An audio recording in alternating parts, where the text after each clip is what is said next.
stream Deadline Diaries on Spotify.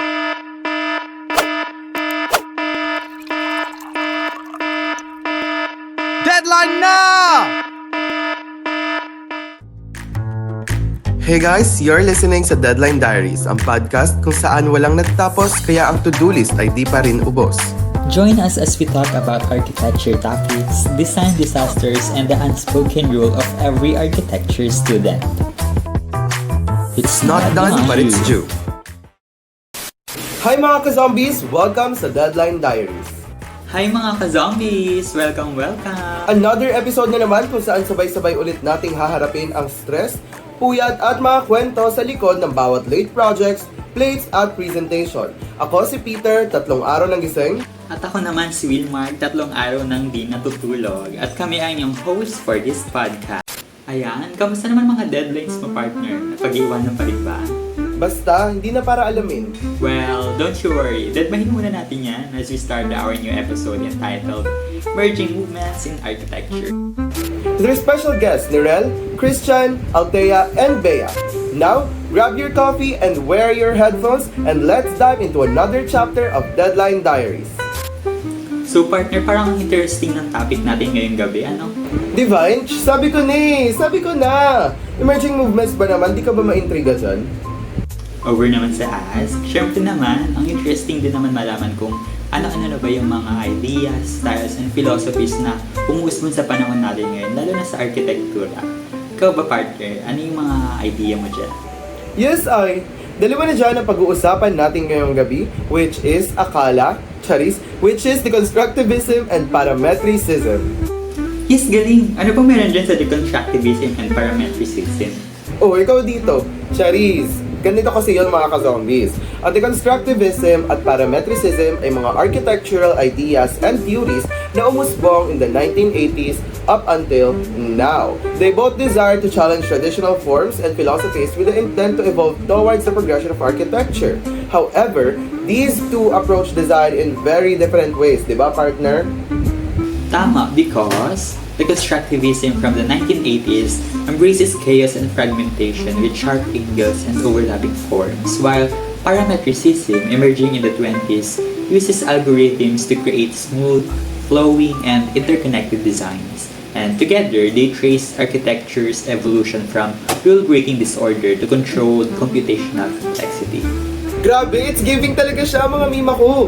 Now, ngayong may idea na tayo at ang ating mga ka-zombies patungkol sa topic natin for tonight, let's welcome our extra special guest for the first part of the episode wherein they will dig in deeper about the constructivism. Let's welcome Nirel and Christian. Hey mga ka-zombies! Thank you for welcoming us here in Deadline Diaries. I am Nirel, a Miss Form and Function ng Pasig City. Sino ka dyan, sis? Yo, what's up mga zombies at mga mahilig sa gulo, aesthetic, design? Ako naman si Christian, ang QC boy ng Quezon City. Ang makakasama nyo ngayong episode sa usaping deconstructivism. Tama, kasi alam nyo, parang love life din yan eh. Kung paano yung transition from postmodernism to deconstructivism. Nagsimula sa playful, lovey-dovey, tapos nauwi sa disaster. Yung parang breakup na medyo chaotic pero deep. Correct, kung may architectural version na it's not you, it's me. Kumbaga ito na yun. So let's break it down, shall we? At guys, stay tuned hanggang dulo kasi papakilala namin yung 7 legendary architects na ginawang art form yung deconstructivism. Sila yung mga arkitektong nagsabing, who needs harmony kung pwede namang may drama? So kung tinatanong nyo, kung ano nga ba ang deconstructivism, ito ba yung sinisira ng kalsada? Kahit okay pa naman, tapos aayusin ulit. Hindi deconstructivism ay hindi same sa demolition o pag-dismantle. Iba yun. Ganito kasi yan. Deconstructivism aren't meant to destroy or knock down buildings, pero it challenge and it exposes yung mga sakit or impurity ng mga seemingly perfect na buildings sa likod ng mga perfect na forms. Oh, paano nila ginagawa yun? Either they will make a subtle change like tilting walls, pag-move ng column sa out of place na lugar, or magiging aggressive sila sa kanilang design techniques. katulad ng severe fragmentation, sharp angles, or warp shapes. Saan nga ba ito nanggaling? Siyempre, kung may deconstructivism, meron ding constructivism. Enter Russia. So, ang mga Russian avant-garde artists, ano yung avant-garde? Avant-garde basically means they had new and unusual or experimental methods. Parang si Frank Ocean lang yan sa mundo ng musika. So ayun na nga, ang mga Russian avant-garde artists noong 20th century ay may kakaibang pamamaraan. Binend nila ang tradition by breaking the classical rules of composition.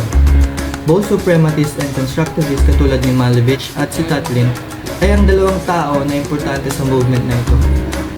So throughout the years, tuloy na nilang nireject ang traditional arts bilang escape sa social reality o sa social environment nila.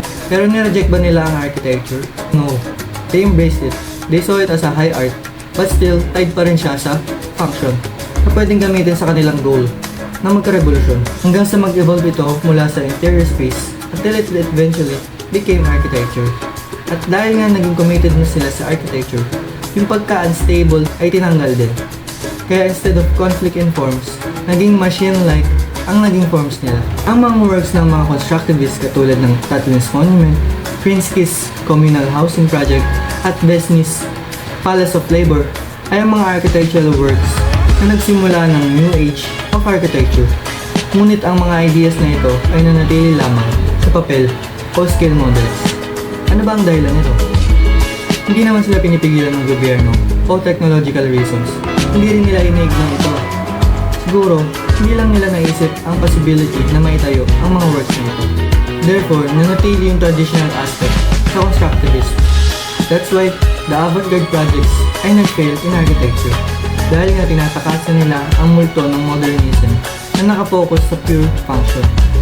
Ang machine aesthetic nila ay nakaka-create ng functionalist style. Kaya parang bumalik rin sila sa multong tinatakasan nila. Enter deconstructivism. Today, babalik tayo sa nakaraan, 1988, sa exhibit na nagyugyog sa architecture world, deconstructivist architecture. Sabi pa nila, ginagamit daw ng deconstructivism yung weird era ng avant-garde noong 1918 to 1920s.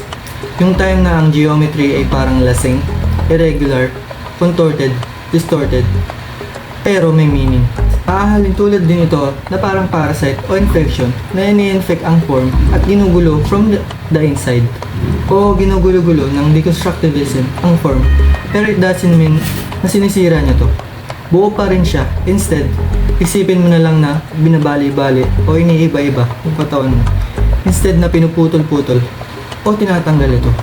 Gory yarn! Sa paraan na to, yung division ng inside and outside ay unclear. Hindi na ang form ang naghihiwalay sa inside and outside. Alam mo, ang deconstructivism ay hindi naman makabago.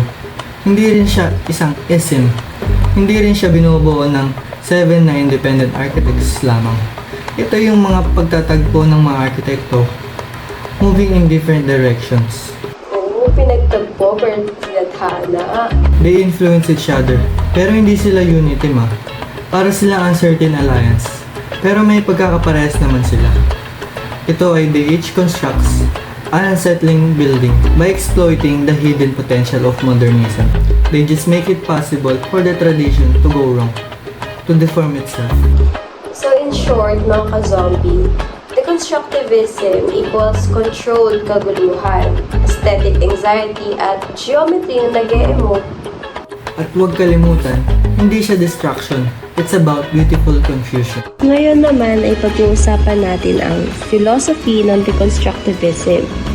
Alam niyo ba, sabi daw nila, ang deconstructivism daw ay parang architecture na may trust issues. Parang wala naman nagsabi niyan eh, Namo Jane. Eh kasi diba historically, architecture was all about stability, geometry, harmony, mga perfect na cubes, spheres, as cylinders. Pero deconstructivism, as a rebellious teenager ng architecture, sinabi niya talaga, boring, let's mess that up, pangatake niya ni. Instead of destroying, they expose the flaws. It's giving, I'm not toxic, I'm just revealing your inner contradictions. Inspired daw ito by Jacques Derrida, yung philosopher na basically nagsabi na hindi ko kayo sisirain, i-reveal ko lang yung hidden flaws niyo, ganun. Ang galing nga kasi hindi nila winawasak yung tradition. Instead, tinitirhan nila tapos ginugulo mula sa loob. Classic kontrabida energy. Kaya tatandaan nyo, hindi ito randomness ha. It is precise chaos or planned gulo. The form becomes distorted, fragmented, and unstable, pero gumagana pa rin. So kung akala mo perfect ang geometry mo, think again. Kasi sabi ng deconstructivism, perfection is secretly monstrous. Kaya kahit yung cube mo, may dark side yan. Sabi nga ni Mark Wigley, it's not destruction, it's disruption.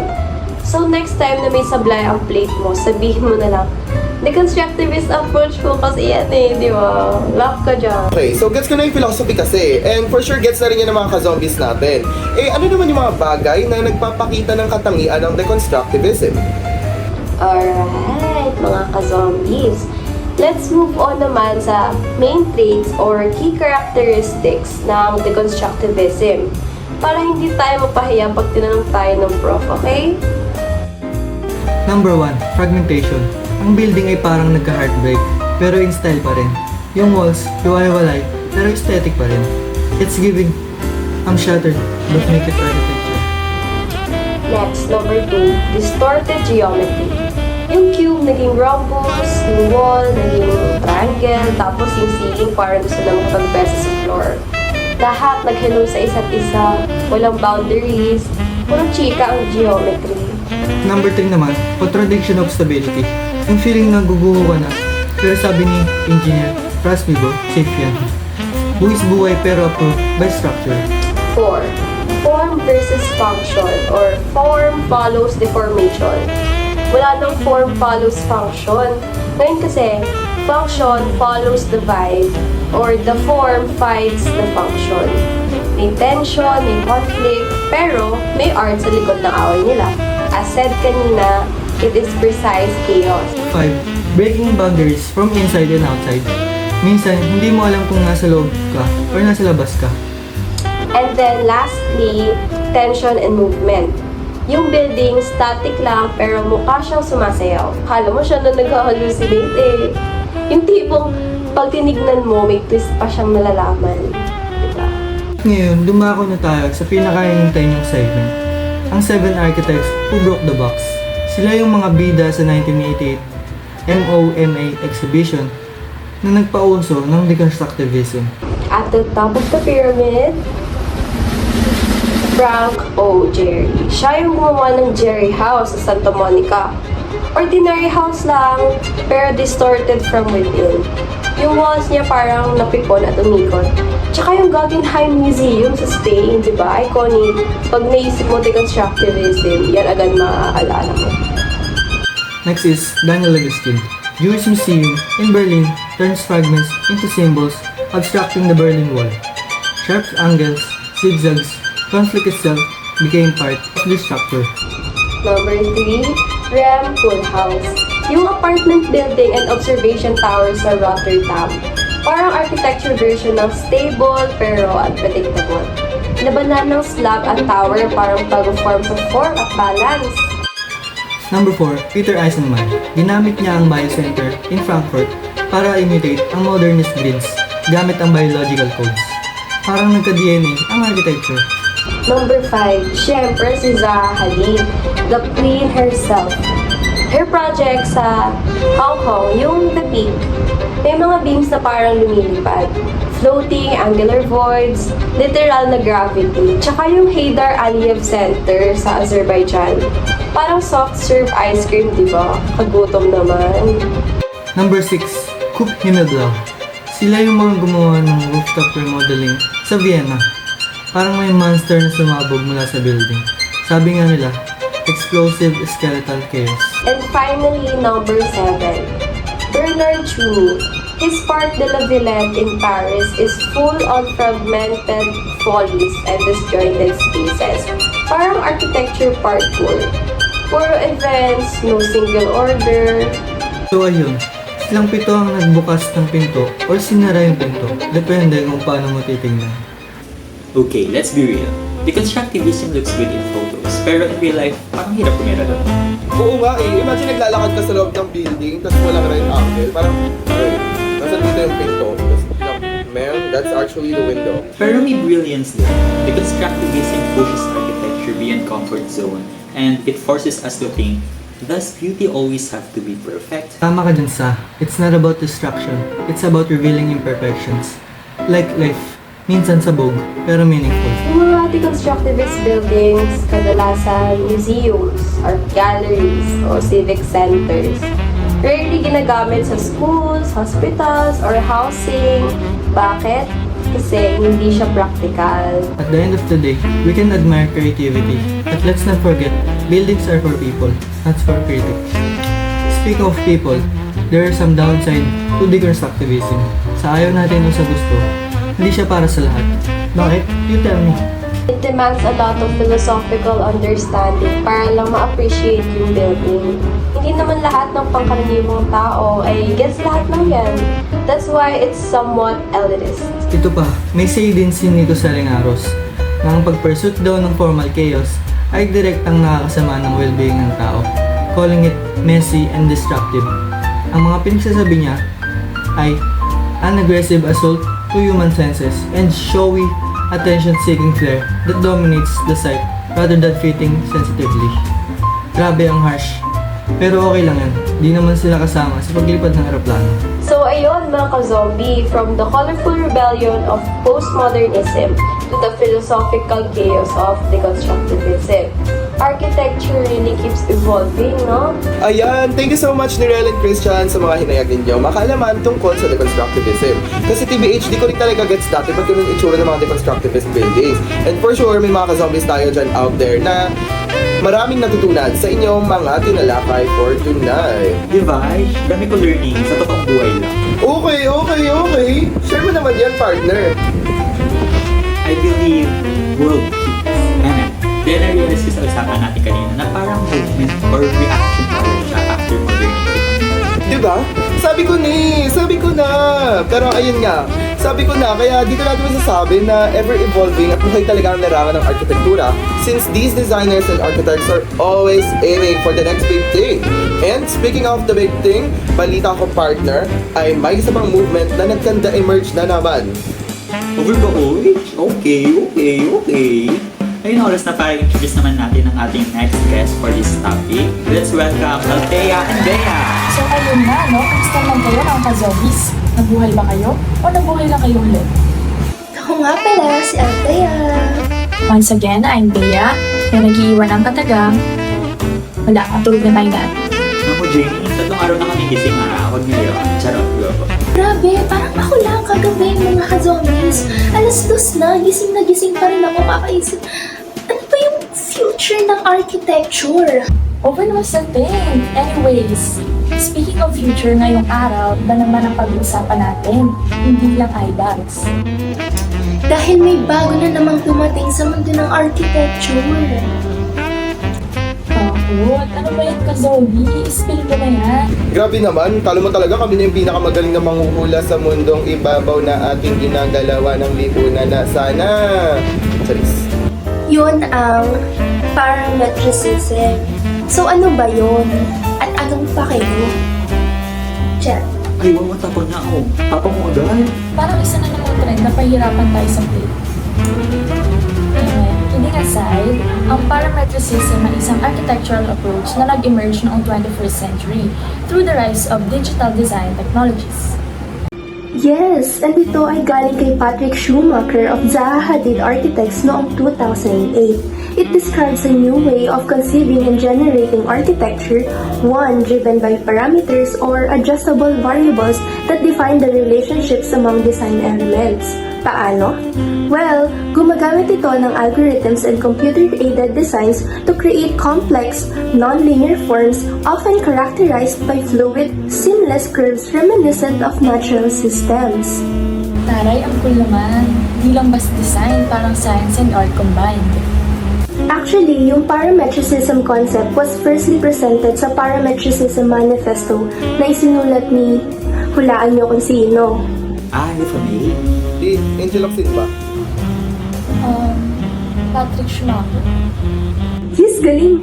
It was asserted dito na yung parametricism would be a great new style after modernism. So kung dati, architects draw shapes manually, ang twist dito sa parametricism, nagsiset sila ng system kung saan yung form mismo yung nag-a-adapt. Correct ka dyan ka zombies, kasi ang ginagamit na principles dito is rooted sa computational rules, which are dogmas and taboos. Well, ang dogmas kasi mga ka-zombies, inarticulate, hybridize, morph, deterritorialize, deform, use splines and verbs, generative components, script rather than model. Well, ang taboos naman ay yung ginagamit yung panlinggo. Hindi.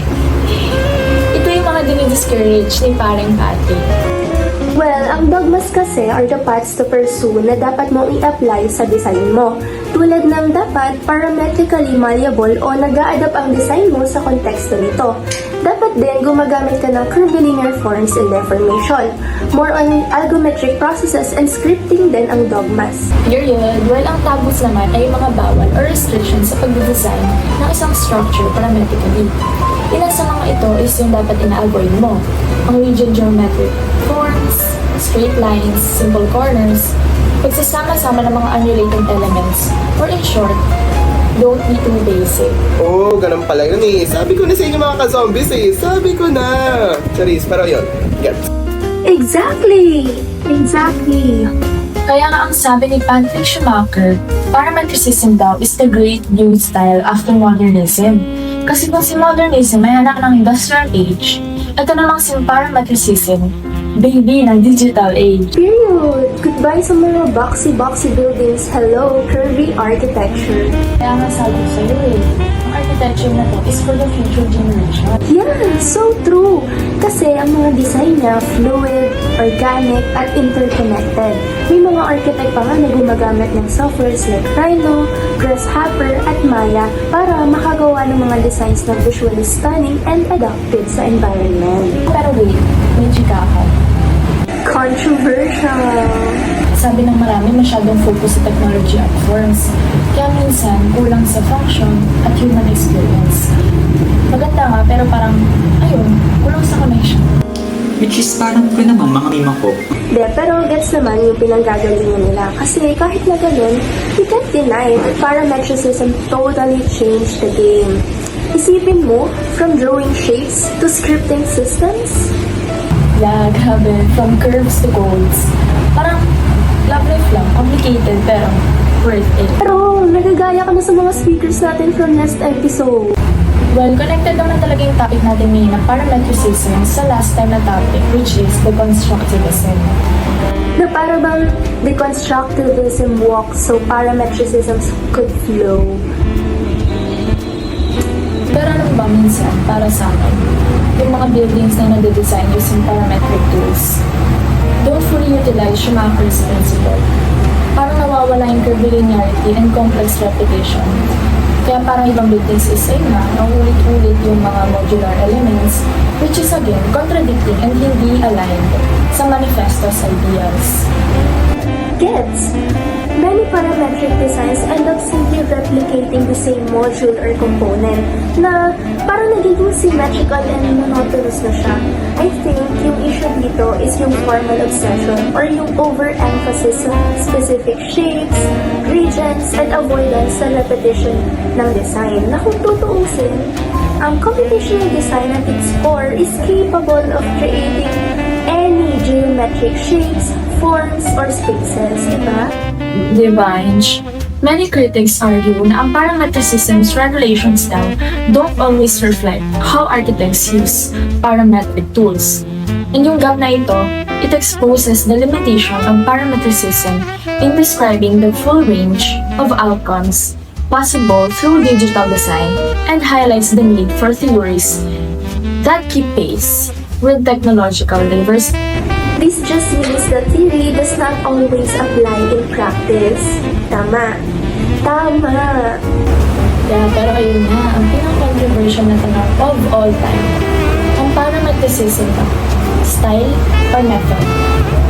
Actually, as of now, parang I'm viewing parametricism as a method kasi parang naglalak talaga siya ng cultural and philosophical aspect. Like, bakit ba may ganyan? Bakit siya umusbong? Gets ba ako mga meme ako? Same. Pero ano ba talaga siya? May final answer ba? Well, if we are to base sa point of view ni Patrick Schumacher, parametricism is an architectural style. He describes parametricism as a successor to modernism and postmodernism, which is distinct aesthetic ambitions, design principles, and formal characteristics such as fluidity, curvilinearity, differentiation, and systematic correlation. Pero contradictory to that, according to Wigley's critic, it is not true architectural style and inadequate daw para mapaliwanag kung ano man ang dinedesign ng mga architects today. In fact, he also said that the concept is more of a personal ambition of Patrick Schumacher than a realized movement. So para sa kanya, Schumacher created the idea of parametricism to fulfill his own desire to do something important. And parametricism as a term does not fully represent the diversity of architectural production in the digital era. TBA, many critics argue that the style's dogmas does not always manifest in built work, and some see parametricism are too focused on certain formal obsessions, while the underlying computational method is neutrally and broadly applicable, arguing that a more flexible and robust theoretical framework is needed to reflect the real diversity and potential of computational design today, gaya nga ng nabanggit ko kanina.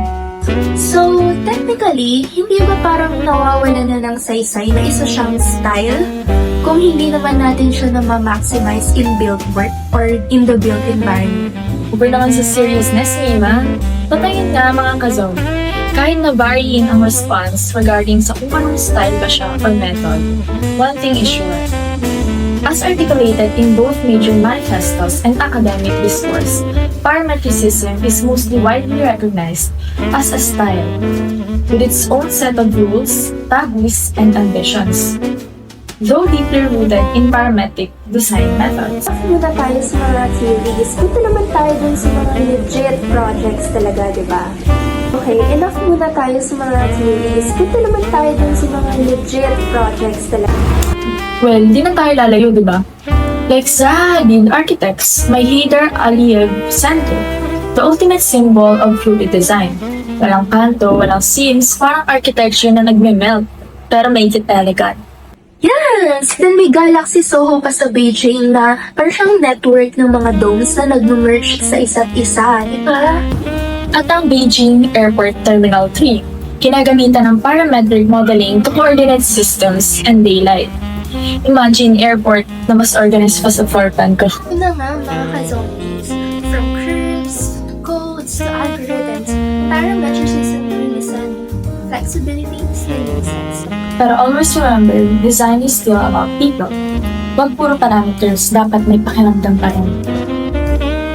Kaya naman, to end this discussion, let me ask you, oo ikaw, para sa'yo, ano ba ang parametricism? Style or method? And that wraps up our episode about parametricism. Again, I'm Althea. Once again, I'm Bea, na nag-iiwan ng katagang. Wala, tulog na tayo. Thank you so much, Althea and Bea, for sharing that information. Grabe, parang na-overload utak ko doon. Parang, wait, nag-vertigo ako. But, thankful pa rin syempre, lalo na sa mga guests natin. And for sure, yung mga ka-zombie natin, marami ding natutunan dyan. Sus, kakalimutan lang din naman nila yan. Kilala ko yung mga ka-zombies na yan eh. Alam mo, kayo na yung pinaka-forgetful in the whole entire universe na sana. True, ganyan yan sila. Ayun, partner, ngayong tapos na chumika ang ating mga guests, siguro pwede na nating i-share ang ating mga insights sa ating pinag-usapan ngayong gabi. So, anyways, ayun, well, ako naman, if I have to critique the ideas behind parametricism and whether it is a style or a method, I'd say na it is still more of a method than a style. Its core kasi is the method, not the aesthetic. And yun nga, ganun sabi ko kanina, it lacks deeper philosophical and cultural grounding. Kasi yung parametricism, as they have discussed kanina, no, mga ka-zombies, ang parametricism is fundamentally about the process. It uses the algorithms, parameters, and relationships to generate designs na dinidesign ng ating mga designers or architect. But hindi niya talaga ino-offer yung fully coherent worldview or cultural narrative na ino-offer ng modernism at ng brutalism noon. So, while there are some visually striking examples that people might instantly recognize as parametric, the reality is that the forms it produces for me is parang highly varied pa rin siya. Parang nagkakaiba pa rin talaga. Makikita mo na very experimental pa rin siya and dependent sa designer's choices. There isn't yet a coherent visual language or set of principles that consistently defines it as style. Na di kaya nga kanina, di ba, na modernism at brutalism na very recognizable yung forms nila. Like kapag nakita mo, oh, that's brutalism, oh, that's modernism. Di ba? Gets ba ako mga ka-zombies? Basta yun. And ayun din, yung modernism and brutalism actually, they have clear visual rules. Habang ang parametricism's adaptability naman sometimes leads to buildings na parang pwede mo siyang makita kahit saan na it lacks a strong contextual identity. Kasi nga parang you could place it anywhere and it would look like as if it belongs there. Unlike some other architectural structures na influence sa specific style na may binabagayan siyang context. So, yun. So, yun nga. Anyway, partner, no, for now, I'd argue that parametricism is a powerful tool and a method with stylistic tendencies emerging here and there, but it hasn't matured enough to be considered a fully codified architectural style. Its look is still way too fluid and exploratory to be universally recognized. So para sa akin, siguro masyado pang hindi mature yung parametricism para matawag natin siyang style. Yun lang naman yung for me, mga ka-zombies. Sana nagigets nyo.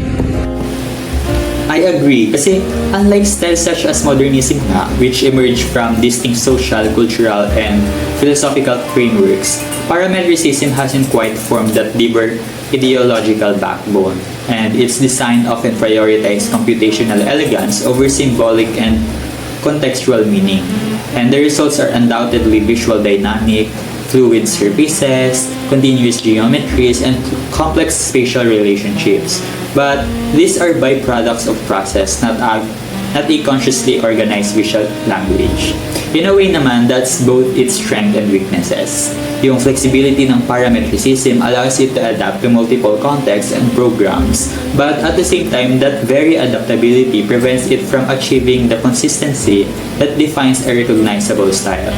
The architecture becomes globalized and placeless. Impressive, yes, but sometimes I think it detached na kasi from culture or narrative. There you have it. Ayan mga ka-zombies, natapos na natin ang first episode ng ating podcast. Ang mga deadlines kaya, kailan matatapos? Kung nagustuhan nyo at naging helpful itong episode natin, i-share mo na yan sa mga groupmate mo laging may ginagawa pero hindi nakakapag-submit. At least, may progress na. Kahit puyat, kahit stress, tuloy pa rin tayo para sa grades, para sa pangarap at syempre, para sa kape. Tama! Di na parigated to ah. Look, pala mo talaga sila yung #1 podcasters na nyo kay Satellite eh. And also don't forget to follow, rate, and drop your questions below para marami pa tayong mapagkukwentuhan next time. Once again, I am Peter and gusto ko nang matulog. And I'm Wilmar, kaya itigil na natin to. And this is Deadline Diaries. Stream Deadline Diaries on Spotify.